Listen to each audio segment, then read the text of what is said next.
Praise the Lord. கர்த்தருடைய பரிசுத்த நாமம் மகிமைப்படுவதாக.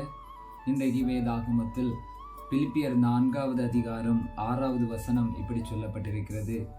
நீங்கள் ஒன்றுக்கும் கவலைப்படாமல் எல்லாவற்றையும் குறித்து உங்கள் விண்ணப்பங்களை ஸ்தோத்திரத்தோடு கூடிய ஜெபத்தினாலும் வேண்டுதலினாலும் தேவனுக்கு தெரியப்படுத்துங்கள்.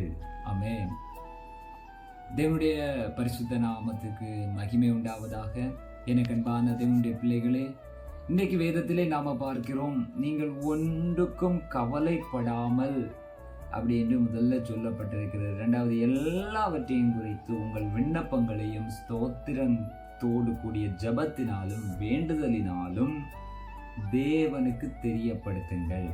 இன்றைக்கு இதை கேட்டுக்கொண்டிருக்கிற தேவ பிள்ளைகள் யாராவது மனபாரத்தினால் வேதனையோடு வாழ்க்கை கசப்புகளினால நிறைந்து யாராவது இருக்கிறீங்க, எங்கேயாவது இது கேட்டுக்கொண்டு இருக்கிறீங்கன்னா, உங்களிடத்துல நான் சொல்ல விரும்புகிற ஒரு காரியம் என்னன்னா, உங்க வேதனைகள் உங்க பாரத்தை எல்லாமே தேவனுடைய சமூகத்தில் விட்டுருங்க.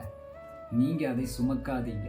அதனால்தான் இயேசு சொல்கிற ஒரு வார்த்தை உண்டு. ஆண்டவராக இயேசு கிறிஸ்து இப்படி சொல்றாரு, வருத்தப்பட்டு பாரம் சுமக்கிறவர்களே நீங்கள் எல்லாரும் என்னிடத்துல வாருங்கள், அவர் நமக்கு இளைப்பாறுதல் தருவார்.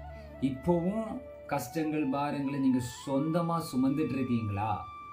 இப்போ இந்த காலை நேரத்துல உங்கள்கிட்ட நான் சொல்றேன், எல்லாமே கர்த்தருடைய கரத்துல கொடுத்துருங்க.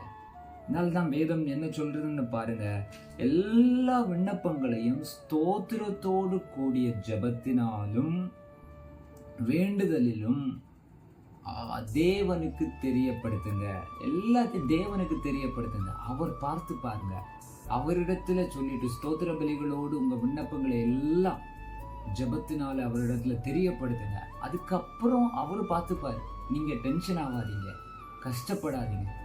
சிலர் தலைமுறைகளை நினைத்து சந்ததிகளை நினைத்து நீங்க பாரத்தோடு இருப்பீங்க. குடும்பத்தை நினைத்து நீங்க பாரத்தோடு இருப்பீங்க. எதுவாக இருந்தாலும் அவருக்கு லேசான காரியங்க, அதை மறந்துடாதீங்க. எல்லாத்தையும் தேவனுக்கு கொடுங்க. தேவனுடைய கரத்துல கொடுத்துருங்க. அவருடைய கரத்துல கொடுத்துட்டா நீங்க எதை குறித்தும் டென்ஷன் ஆக வேண்டாம். உங்களுக்கு விசுவாசிங்க. விசுவாசித்தால் தேவனுடைய மகிமையை இந்த நாள்ல உங்க வாழ்க்கையில நீங்க காண்பீர்கள்.